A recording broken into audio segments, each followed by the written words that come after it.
Ricky, what's the fact, nigga? All right, coming in 5, 4, 3, 2, 1. What's up, guys? This is NAPX League Press. This is Vaughn the Gamer, or Coach Vaughn right here, followed by Coach Big Face and Coach Easy. How you guys doing for today, and how do you feel today on this bright and early Wednesday? I'm doing pretty good, man. We got a lot to talk about in the 2K community going from pre-draft. Getting ready to see what this draft process is going to look like. I've seen some dope tournaments over the past weekend, so we got a lot to go off of. So I'm excited, man. Easy. Feeling good, man. A little chilly down here in Dallas today. It's sunny though. It feels good. Yeah, exciting pre-draft so far. Looking to cover it and see what's going forward up to the draft. Got you. So let's get it started with a lot of coverage between the Pro-Am scene. The biggest tournament of the week, and particularly so, was the Battle of the Bay tournament. And I just want to let you guys know, I was not expecting a crazy tournament like that. Harris and India did a great job on it. Did a great job in terms of commentating. We did see a finals between Bright Lights and Breakout. So let's get into the action right here and put on the montage for you guys to basically go over the Battle of the Bay between these two teams right here. And it was a treat to basically go through.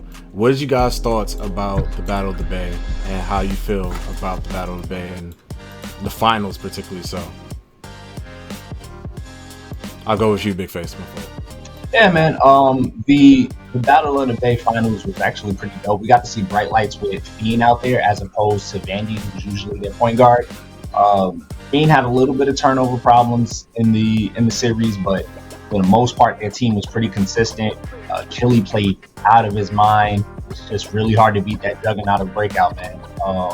I've seen them typically try to run through Johnny Red, and they did for one of those games. He went off for 32, but they had a first game where he actually didn't have that crazy of a breakout game, no pun intended.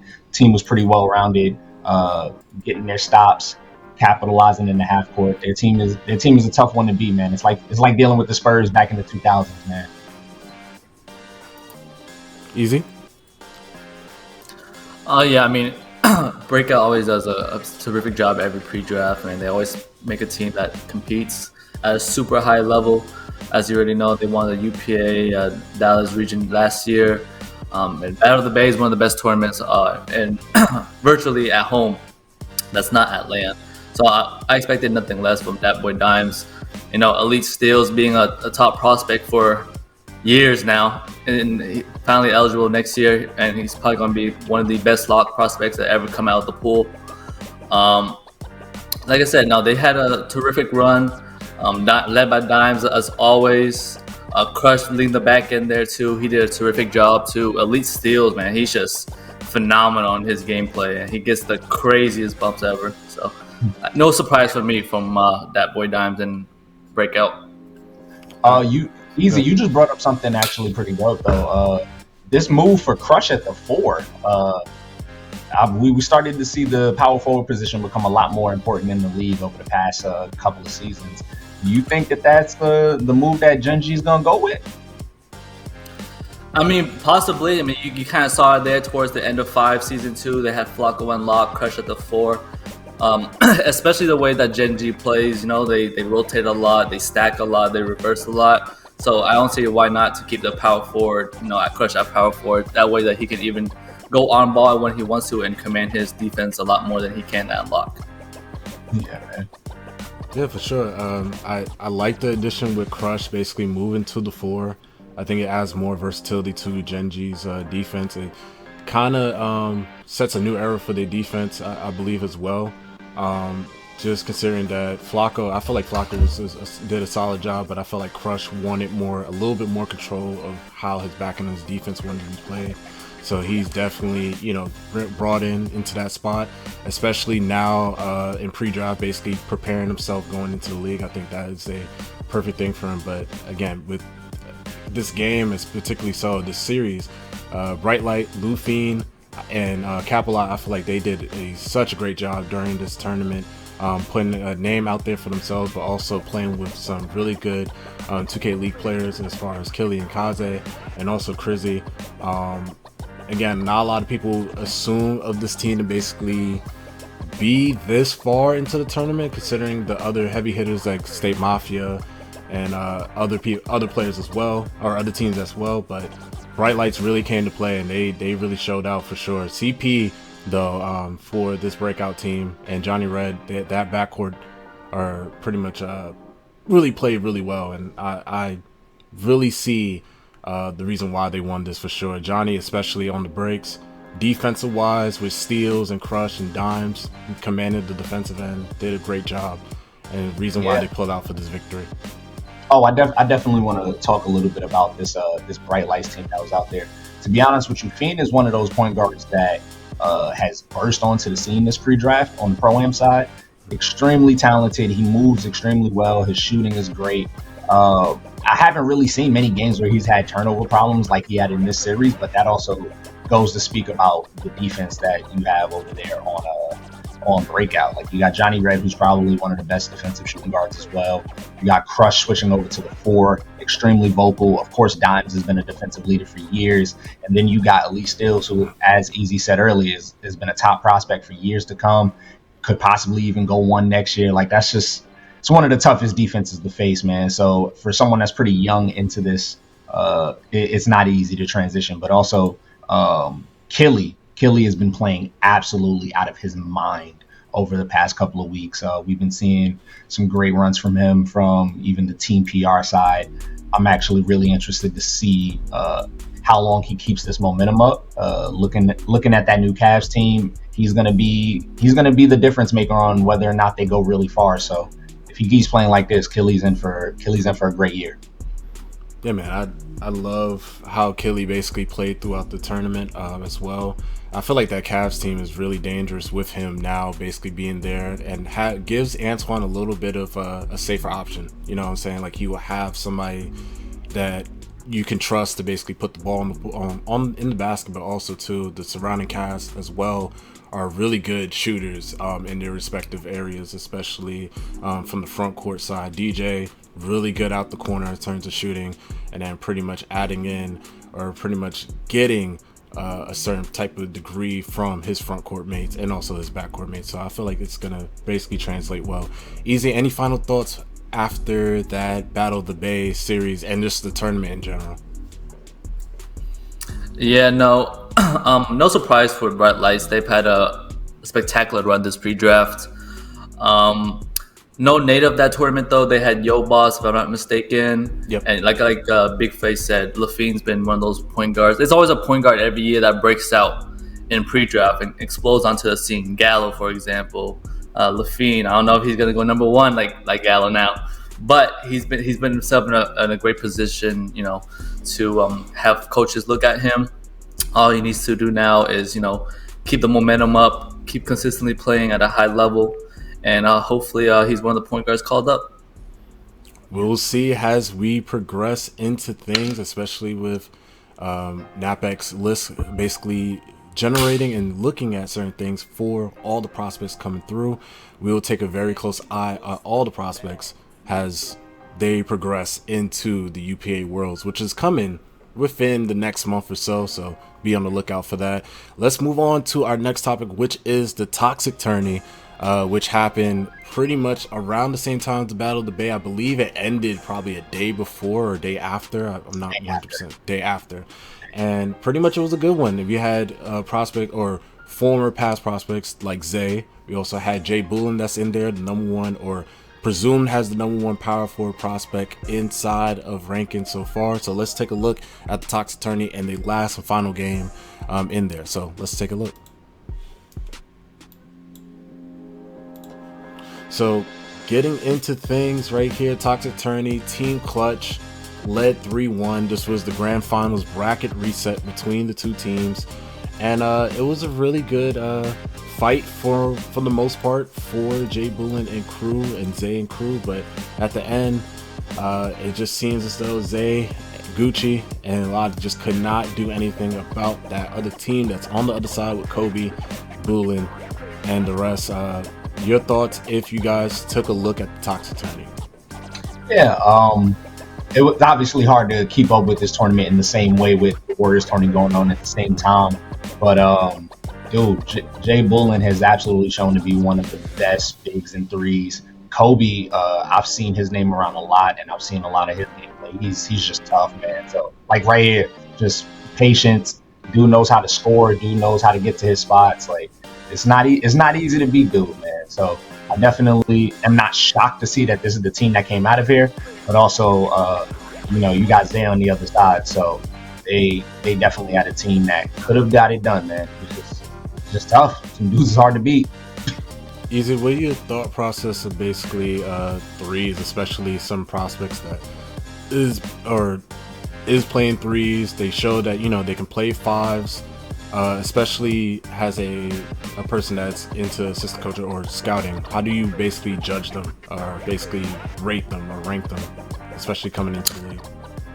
Right, and like as you know, like last year, the draft took a big jump from threes players. A lot of teams took a gamble on threes players, and a lot of it paid off. Some teams drafted for specific threes, in my opinion, and it didn't pay off. But the best three teams won. Duke's Gaming came out on top. Killy coming out as number one. One of the top point guards in threes. Low-key godlike. We knew how he was last year when he played on the amateur side. Hezzy Cap, we know how they come from the three side. So threes is extremely, extremely important now, especially when it's half the season now in the 2K League. Prospects going to learn how to play threes, whether they like it or not. Whether they respect it or not, money is money. And that's what you're trying to win for yourself and for your organization. So if you are not versatile nowadays when playing threes and fives, your chances to get into the 2K League are slimmer than it is right now. If I'm not mistaken, there should be 34 spots drafted this year. Yeah. With Milo finally being called up, which we're gonna go over a little bit later. But yeah, it is tough, three wise and everything. Some prospects they are trained to basically come in from 5v5 and basically do what they need to do, and then 3-3 is that money where you need it, and as of right now it's kind of tough. So just going into the clip right here too, this was a big moment throughout the game. I want you guys to just take a listen in on this. What the fuck? You panicking out your hands. Holy. It's cool. Nah, you got it up. So you can see you got ads, got his badge, bro. The switch and everything. No. Exclamation sub, exclamation Twitch turbo, exclamation prime. The game decides to take the three. Forrest, come here. Yo, you shot that. They're leading by one. Like, let's screen and now that's troll, bro. We gotta play high. Toxsik heat check. Believe it. And yeah. I like. Let's just get a three, bro. Yep, that's over. Like no, he trolled, Gucci, bro. No, like oh my. You can hear the disappointment. He trolled, bro. Nze and Gucci right there as they take the L. Your thoughts about this that last game, particularly in the Toxsik tourney, and just threes in general? I mean, the easy answer is he should have taken the dunk, but Easy was actually just talking about this when discussing how threes are in the league. Like, they obviously won with players that have great threes IQ over there at Dukes, and that's why they won. But there isn't necessarily one set template to be successful in threes. You could also look at the previous champions, Pistons, who also made it to the finals this past year. Those are mostly fouls players, but they're a lot more versatile in scoring out of their off positions.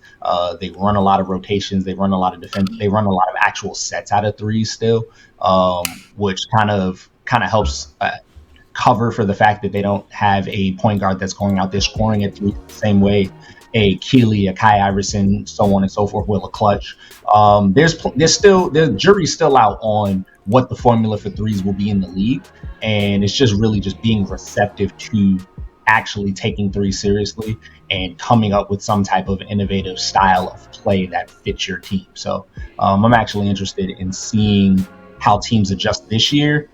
We've seen so many changes on how the game is played already due to patches, so we don't even know what League Build's going to look like yet, and seeing what team figures out the formula to get them over the top.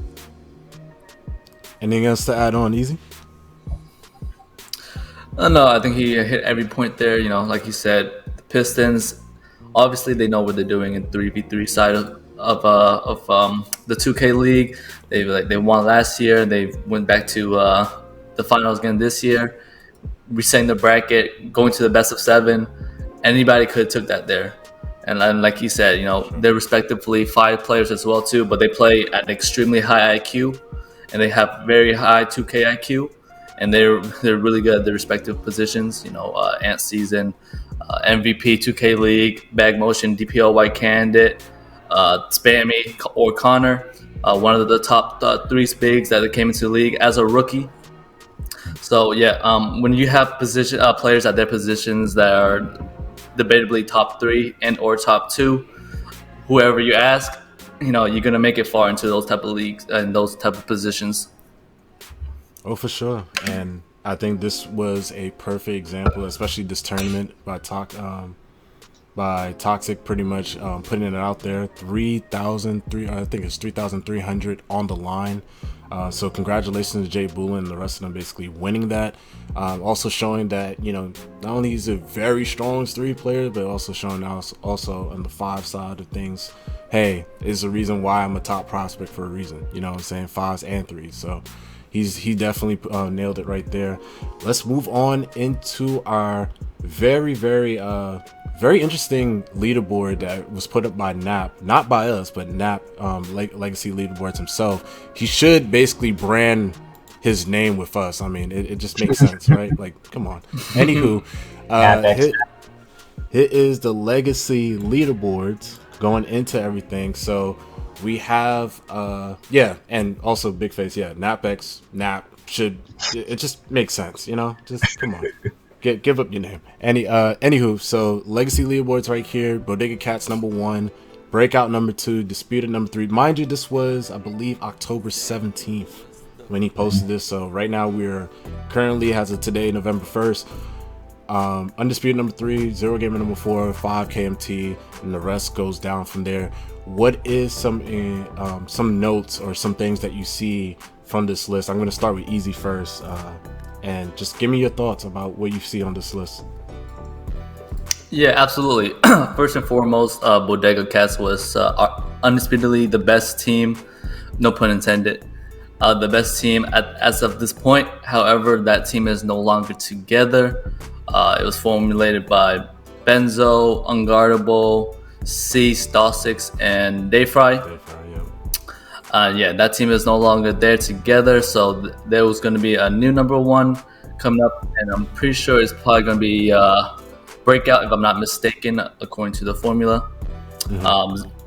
Again, nobody in the top 10 surprises me except for probably 50 Boys. I haven't really seen them play personally myself. But I know Liquid Pro-Am is also coming up to the top 10 as well too. So yeah, not many familiar names in the top 10. Nobody really surprised except for 50 Boys. I hope they keep hooping over there. Big Face, your thoughts? Yeah, obviously, that top 10 shuffle with Bodega Cats coming out is going to be pretty huge. I'm really interested to see the trajectory Bright Lights is going on, as we discussed earlier, because those guys are definitely on their way up. They've had a great past couple of weeks. And then also Fire Sticks is making a change with their roster. They now have Flacco, JV. They're running out a new 5. So I'm interested in seeing, will they still stay on the board, or will they move up or anything? And then lastly, why not us? They're coming along right now. I've been seeing them get a little bit more traction, and I'm interested to see them make a jump as well. So we got some pretty good teams that we're interested in seeing where they go. We still got a little bit of a ways until the beginning of December, when we got to get ready for the UPA event, where this all actually matters. Oh yeah, for sure. Just touching off what you said about why not us, I 100% agree. Like, they have been playing really well as a group. Liquid Pro-Am as well, winning the last WR playoffs, or last WR finals. Basically coming in, should just outside of the top 10 for this list, should be in the top 10 for next one. Obviously, Bodega Cats basically breaking up. It's kind of a big thing as well. And another team that I really like as well, State Mafia. State Mafia has been playing really well within each other with Gliz and the rest of the other players as well that's down there. So we'll see how this list basically forms. You also mentioned Fire Sticks with Flacco, Montclair, which is another really good prospect that's coming through with them, and Jay Ventures. So hopefully we'll see how the new teams form. I do see or heard of some teams basically disbanding compared to as far as Bodega, Sub-Zero, and some others, but otherwise than that, pretty decent list, especially from where we were before. Hopefully Nap agrees to come with us to the dark side, to NAPX, and start making the leaderboards for us. But so certainly for soon, I feel in the next few days we should be getting another leaderboard in coming time.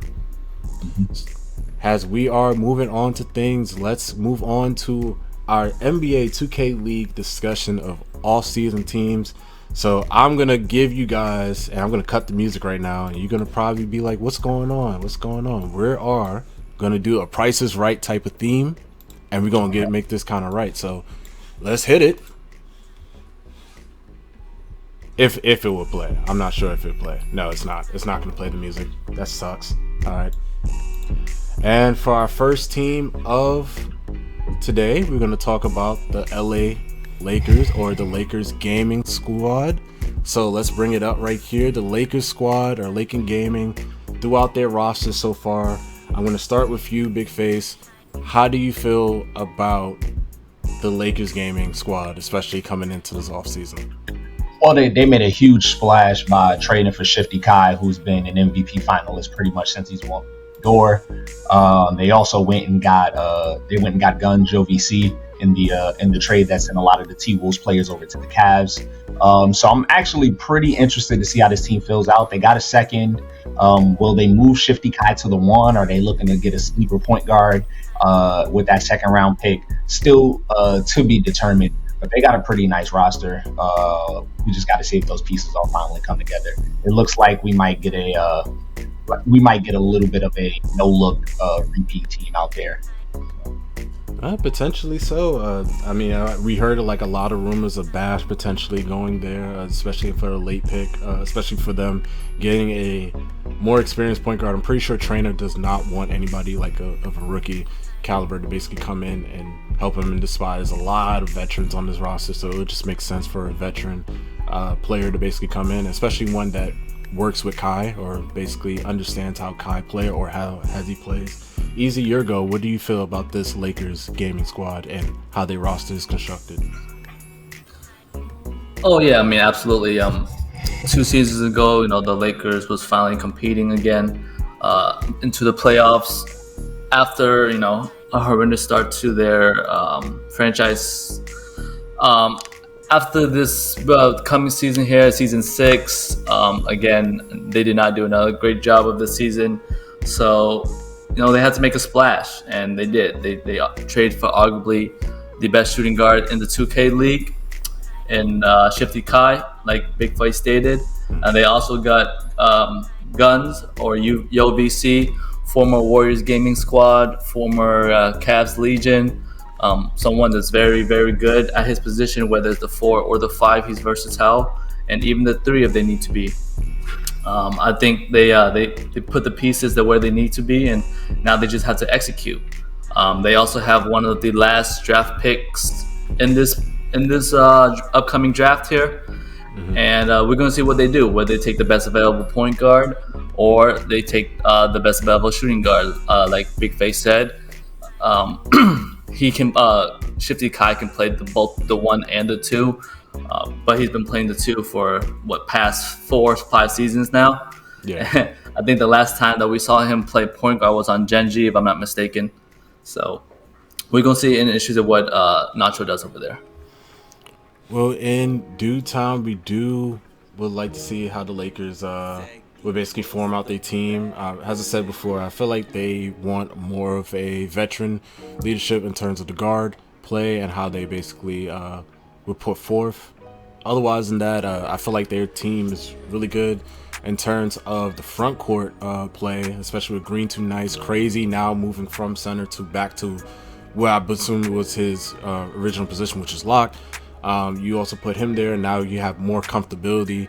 He's playing. Everybody's basically familiar with each other in that squad. Green Too Nice and Hezzy, from what I can tell, from what I heard, wanted to play together and wanted to finally land on a team. So this is a perfect situation for them. Basically land with the Lakers. How do you guys feel? And I know it's kind of early. How do you guys feel about the team basically going in? Do you feel like this Lakers team is 100% a lock for one of the top 5 West teams out there? Or do you feel as though they still just need that last point guard piece to potentially get somewhere? Right now, the only sure thing, in my opinion, in the West is the Warriors. Obviously, we've seen some teams do extremely well, like the Bucks, but they're going through some overturn, possibly. We got the Pistons, who have made quite a lot of deals. They look like they're going the tunnel vision route as well. So, I don't necessarily know for a fact if they're going to be a top 5 team. I know they got some extremely, extremely talented players there. But if point guard is the piece that you are missing going into the draft, and you draft late, anything is possible. Do they move Kai to the 1? Do they go pick up Bash? Do they pick up another player? And if they pick up another player, does that person mesh in with the group that's already there? There's still a lot of questions to be answered. I'm going to need to see how that fills out before I give them top 5 in the West. Easy? Yeah. Based on my previous season here, working with the Raptors, anything is possible. You know, names on a team really does not matter. Games still have to be played, right? Half the season, the Warriors was the best team on paper, but they didn't perform to their potential. But at the end of the day, is always who turns at the right time, who gets it going at the right time, and that's the Warriors eventually, right? So names on papers sounds good, all that, but games still have to be played, right? And as we've seen so far in pre-draft, this is a shooting guard dominant game. So we don't know if a point guard being drafted late is really going to be their downfall, especially when they have one of the top best shooting guards in the world and an elite defense. And all I know is that when you are playing on the West servers in this league, though, they are typically one of the worst records in the league. Not their fault, obviously, because they had to play central servers and East has to go to central servers, et cetera, stuff like that too. But they are at a slight disadvantage playing on the West side, and I know a lot of teams are going back to their respective markets now. So it's going to be interesting to see, how the West teams come out, especially this year. And I think they are going to be a top 5 team here in the West. Well, we will see, and we will basically keep up an update on the Lakers game and squad. We're going to go into our next team for the role, so please give me 1 second as I...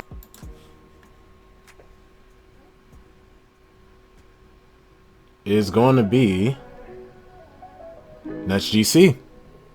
So how you guys feel on Nets GC basically coming into things and basically rolling into this new season, especially with the no look of Walnut and pretty much adding in also Reezy into the mix?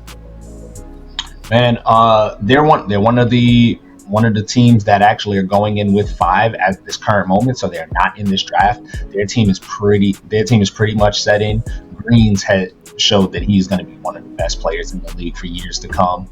They definitely got them a gem with that pick last year. Streets is showed out to be a top lock as well. He's pretty solid. I think that this team probably needs to showcase that they can be a top tier defense having someone like Greens around. Walnut obviously has consistently been a good player. He had a great run with the Bucks this past season. I'm waiting to see how him and Steez work out. Steez potentially going back to the 4. They made a late season switch to put him onto the 5 and put shots on that 4. So I'm wondering if him going back to the 4 is going to affect them. And then I need to see more out of Reezy, man. The Mavs had a rough year offensively, so if he's going to be the backcourt partner for someone like Greens, when defenses are keying in on him, you need to know that he's going to be able to knock down the shots. He's going to be able to make those reads and make defenses pay for not focusing on him and prioritizing him. Coach Easy, how you feel about the Nets' current roster construction, and how do you feel like it may impact them later down the line coming in with just 5?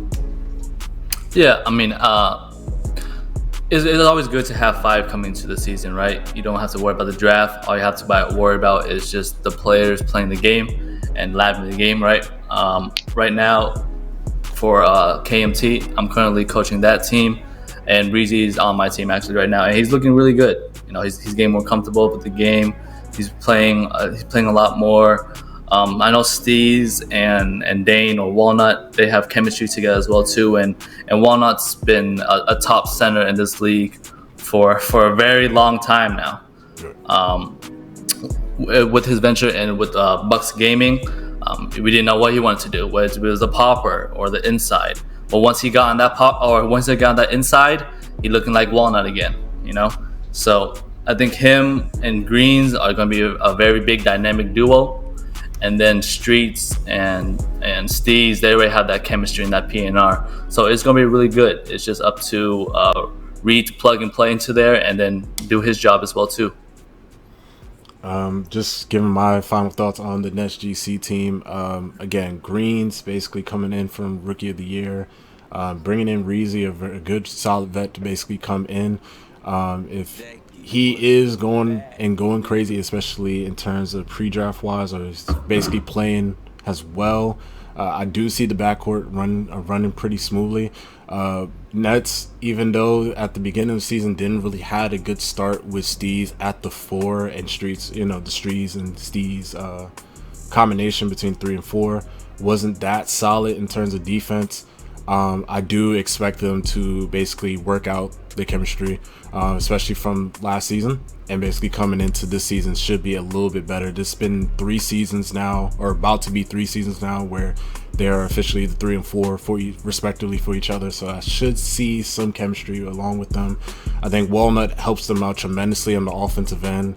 It kind of gives them more same thing, has a shots feel in a way. Only thing a little more lighter personality. Obviously, he's going to be intense during the games, but it should provide a little bit more. Steez and Walnut also has some chemistry as far as the 4 and 5 goes, so it should help them out defensively of everybody knowing, how they're going to move or how they're going to react to certain things, especially on the other end.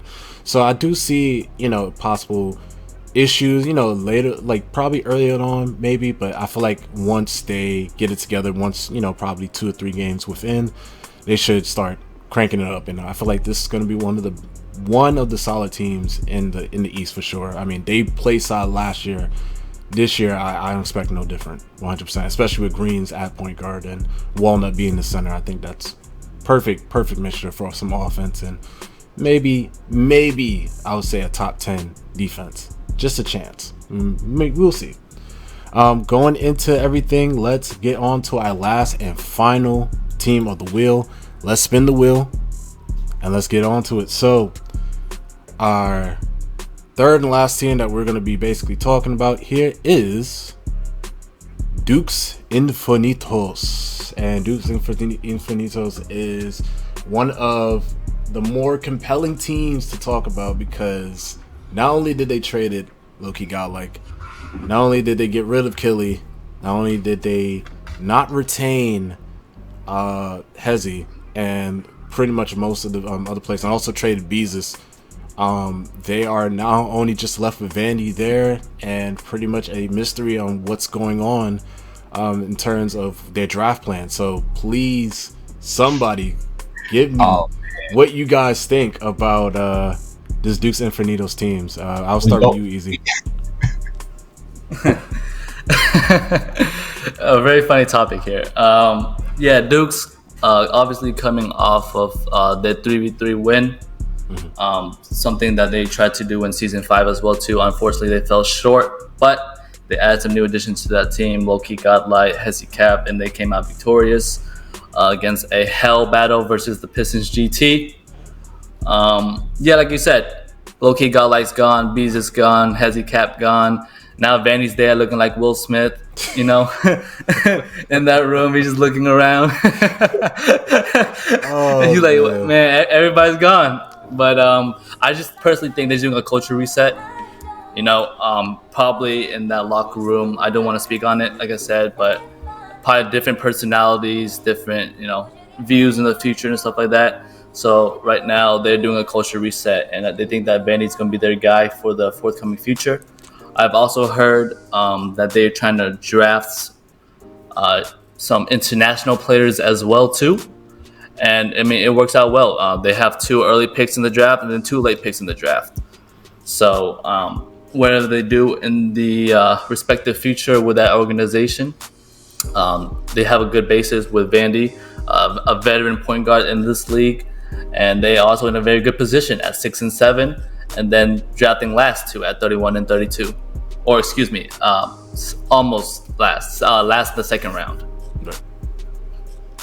Big Face, how you feel about Dukes Infinitos and pretty much their current situation, as with only Vandy being the lone player on the roster so far? Yeah, we're going from discussing a team that brought back all 5 to a team that's going to be doing all of the work that they can in the draft. Duke's got those 2 back-to-back picks, 6 and 7, 31, 32. Vandy being there, he's a veteran PG. He's shown to be successful in the league.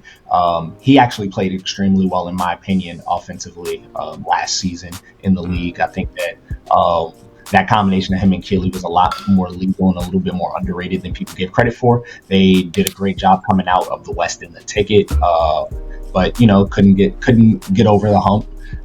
If he's going to be their point guard, then the question is, what are they looking to do with those other 4 spots? And if the rumor of them going with at least 1 international player is true, then what direction do they go with international? Are we going to see a Warnock show up? Are we going to see a Breaker the Beast, a Jinxie, Aaron? Like, there are so many different things they could do now. Obviously, players like Breaker and Aaron are point guards, so if they go that route, does that move Vandy to the 2? Is it possible that Vandy could also be leaving? There's still a world of possibilities that could exist with this team, but it's a very compelling situation. I'm interested to see where Rafa takes these guys. It's just very compelling about them winning 3s, getting into the 5s playoffs, regardless if they made it from ticket or not. Basically battling out, getting to the 5s playoffs, and then now we're just left with this team that we are right here. Nobody expected Loki Godlight to basically be gone. Nobody expected, kind of expected Beezus to leave or basically go from a trade. But again, all this movement that just happened after just winning not only the 3-3 finals and basically winning that and winning the money in that, but also making it to the 5s is kind of crazy, especially for an international team that just got into the league pretty much 2 seasons ago, now facing a rebuild once again and potentially want to remarket with an international player. We'll see how it goes, but it's just a crazy story into the 2K League and just how their roster construction has been. We'll see. I mean, to be fair, it could be a situation where obviously there's been a lot of conversation about people thinking this draft isn't as strong of a class as previous years. It could be they see something that others don't. They might value somebody really high and have decided, hey, we want to put the engine behind you. So this is the year that we start fresh. We give you a clean slate to come in and do your job. Vandy is a very, very good glue person. And by that, I don't mean that he isn't a great player. He's absolutely fantastic, but he has the type of personality that can mesh with quite a lot of people. Right. So putting him as the veteran in there and allowing people to kind of have the keys to kind of build what this next iteration of Dukes Infinitos is going to look like is a smart plan to start with. And if they see the guys that they want and they're in the position to go grab them, we could be in for a huge surprise with these guys. We'll see. Dukes Infinitos is, again, only one of the loans, or probably kind of few teams that has multiple draft picks in this draft, especially ones that's facing into the top 10, have 2 picks in the top 10, which I believe is 6 and 7. So we'll see how Dukes Infinitos basically goes from there. All right. I know let's go on to this topic, and I know it's going to be kind of tough for some players to basically face it, but a Tutak conversation. Let's go on to it. This man has been shooting jumpers from damn near the other side of the half court, from shooting in people's faces and getting 65%, 75%, you name it, any percent that's higher than 50, he most likely made it. Let's talk about Tutak and his recent upstreams and uploads of him shooting in people's faces. Let's put on the video for everybody to see it at home. It's viewer discretion advised. You may see something that you do not want to see. So let's just go on the topic right here, right? What is Tutak doing? What is are we accusing him of something, of witchcraft? Like, what are we doing? Burn him at the stake? Like, how do we look at this situation and just say, hey, this is normal? I mean, it's definitely not normal, but I mean, let's start with this clip right here. Well, we'll start with these clips, man. They're typically shooting extremely tough shots while they're up in the game, so there's a little bit of a suspension of disbelief to say, hey, like, I can shoot it at this moment. We got some wiggle room. But of course, the allegations is that he's using the Zen. He's plugged in, and we're gonna find out come UPA. But it's at least bringing a lot of attention to his name. We're seeing him at the top of a lot of people's draft boards. If he goes to UPA and he still shoots these same shots and makes them, he might be the greatest person to ever play NBA 2K. And if he goes there and he struggles, the allegations are only going to get louder. So really at this point, it's just a matter of seeing what happens when the bright lights are on. There's a new patch in the game that is now let everybody else shoot like Tutak as well. So who knows? Maybe we might get the UPA and he's not the only person doing it. So we will see. Easy, what is your thoughts about Tutak and his recent shooting clips so far in social media? Yeah, as we already know, Spicy Boys, that's the team that Tutak's part of here, and they had a phenomenal end of post draft. You know, when all the professionals came back, they took on a couple of wagers and they played the professionals. You know, like they had a spectacular run at the end of pre-draft, now leading that into pre-draft. Post-draft leading into pre-draft now. So, yeah, and everybody knows that the 6'6" is the best build in the game right now, no doubt about it. You know, especially with Tracy McGrady brace, especially just, you know, shooting over people, like literally, and on people. So, you know, I'm not surprised.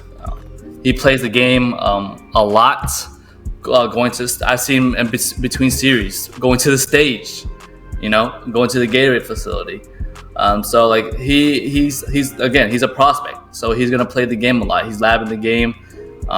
And I did ask him personally in a Twitch chat if he is going to UPA, and he told me that he is. So we're gonna see how the deal do. You know, as everybody knows, that anyone that's ever been to LAN and been to LAN events, the shooting is completely different. It's not the same as shooting at home on your LAN cable, on your Wi-Fi. You know, there's going to be different latencies at LAN events. So, and again, like Big Face said, if he is shooting like that again at UPA, then he's definitely one of the best 2K players to ever play the game. I think the last person that probably like shoot this well, arguably in the game like that, was probably, you know, J-Rod in 2K19 or something like that. Mm-hmm. So, you know, it's been done before, but nobody at this high level that's done like him. You know, there's everybody knows about the 50-50 shots. These aren't 50-50s. These are 80-20s, and he's shooting them. You know, so he shoots it with confidence, and he shoots it at will, and he does it at high level. So yeah, we're gonna see how it goes up to the upcoming draft as well too.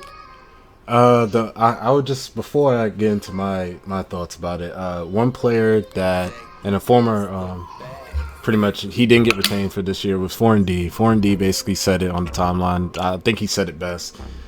He asked Tutak about his stats, his attributes for his player, right, for the 6'6" player. And he's saying that, you know, he only has a 77 mid-range, and, you know, he has a high 3 and everything. And 4D is just basically saying, it's no way you're shooting these type of shots with a 77 mid-range and a high 3 and almost damn near no blinders. Your blinders is on gold. It's not on Hall of Fame. Like, it's a skill gap. It has to be, right? He's like, I am the skill. Tutak basically followed, or I believe reply, I am the skill gap. So with that, I would just basically say, hey, this man has been shooting some crazy shots. And I mean, like, the accusation of potential, you know, trickery going on, I mean, I do understand how players feel. I mean, even just looking at the clips right here and seeing all the badges pop up and everything, it's just, it's crazy. I do see a lot of gold badges and everything. I do feel like, you know, even if he's not, you know, saying that he's cheating or anything, but mostly just saying if he is shooting the shots that he's shooting, it is a skill gap. And I feel like he mastered the game completely. I feel if he is shooting these type of shots and practicing and doing everything that needs to be done, I do feel like, you know, like it puts him in a great position. It's the reason why he's being talked about a lot. The reason why he's one of the top prospects out there as far as the shooting guard goes. He definitely deserves to be in that spot, especially if he's going to be continuously taking these shots, especially during league build time and when he does get in the league, and then also just basically UPA time. We'll see how the bright lights will affect him, but hey man, if he is doing these things and, you know, without some form of device or some form of cheating, much props to him, man. This man has been on a good run for sure.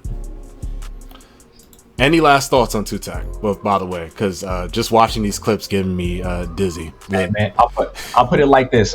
Easy brought it up. They were absolutely going crazy. Spicy Boys were absolutely going crazy in post-draft, and the Zen allegations didn't actually start until this pre-draft because Tutak was shooting so well while plenty of other players were struggling, people that have been historically good at the game for years. This might be one of those Barry Bonds situations where it's like, okay, maybe he is using steroids, but he was breaking records before he started touching them. So I'm interested to see what he looks like at UPA. That is going to tell us a lot. That is what we are waiting for. We'll see you December 16th, my guy. Where he could Splash called him during the game, called him, oh, Jesus got the ball in his head. And I just couldn't etch words. Like him and Dynasty has been hitting some crazy shots in past times. So yeah, for sure. Last topic of today, and it's just going to be something very quickly. Pretty much the top 75 prospects for NAPX was announced. This was before the NAP leaderboards, and this is before everything. Before we go into a deep dive catalog with it, I just want to give you guys, or pretty much time, your thoughts about your opinion when the list did actually come out, and pretty much what your thoughts about the feedback that we've gotten through it, and what you think you would possibly change as you're looking into things right now. So I'll start with you, Easy. Yeah, I mean, any list that you bring out, ranking players, is always going to have a lot of feedback coming from the community. You know, I do think it's a pretty good list, especially how early it was into the year. But we also have to remember too, like some of these players are prospects and they've never touched, league build. So I like to always tell people that, league build and retail is two separate, completely different games. Someone can look like a god on retail, but when they get to, league build, they just looking like the average Joe or even below average. So I think some veterans are a little bit too low in my opinion. And we're giving a lot of hype to these prospects, and I love that going to that. But like I said, some of them are complete rookies, and we don't know if they do get drafted how they will look in league build. So as of right now, this is a pretty good list. I'm pretty sure everyone's going to be jumping up and down depending on who plays the game as well too. So there's always different factors and variables when coming and making these lists. Big face. Yeah, I think I want to just remind everybody that it's a prospect list. It is not a who is the best player individually list. And the reason that there's a difference in that is because you have to look at the way the teams are going to draft. And a lot of people earlier on in the draft are looking for the shiny new toys. We already know what we're expecting out of some of the veterans that are back in the draft pool. So sometimes you're going to see it skewed a little bit more towards the new players, the 3v3 people that are hopping on the scene and making a huge name for themselves. You're going to see players that are playing well in retail, but didn't necessarily do as well in the league, still be a little bit further back. So, I'm not necessarily mad at this list in any way, shape, or form. I think for a draft that only has 34 spots, if you got 75 players on the list and you can make an argument that all 75 of these players could be drafted, you've done pretty well. I don't think there were any egregious snubs. I think that we got a really good mix of former pros, threes players, pro-am players, and I'm interested to see how close the draft looks to this list, because I think this list looks a little bit more like where I expect you to go in the draft, as opposed to, I think you are better than X amount of players on this list.